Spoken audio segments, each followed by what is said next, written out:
வணக்க மக்களை, நான் விஜயதரன். இன்றைக்கு என்ன பார்க்க போறோம்னு சொன்னா, உங்களுக்கு எல்லாருக்கும் தெரியும், இந்த நேரத்தில் கௌரவ பாராளுமன்ற உறுப்பினர் அர்ச்சுனன் அவர்களுக்கு எதிராக கொழும்பு நீதிமன்றம் பிடியாணை பிறப்பிச்சிருக்கு. என்ன நடந்ததுன்னு சொன்னா, 2021ஆம் ஆண்டு ஒரு வீதி விபத்து தொடர்பான வழக்கில் இன்று கொழும்பு நீதிமன்றத்தில் ஆஜராக வேண்டிய வைத்திய அதிகாரி அர்ச்சுனன் அவர்கள் அதில் இருந்து ஆஜராகாம தவறிய காரணத்தால் கொழும்பு நீதிமன்றம் அவருக்கு பிடியாணை பிறப்பிச்சிருக்கு. அது மட்டும் இல்லாமல் யாழ்ப்பாண போலீசாருக்கு உத்தரவிட்டிருக்கு அவரை கைது செய்ய சொல்லி கொழும்பு நீதிமன்றம்.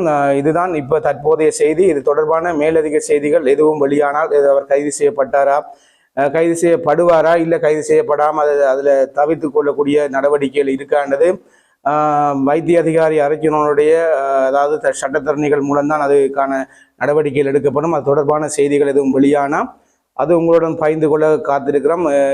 இப்போதைக்கு இதுதான் எங்களுக்கு தெரிஞ்ச விடயம் உங்களோட பகிர்ந்து கொள்கிறோம். இன்னொரு வீடியோ சந்திக்கும் வரை பாய்.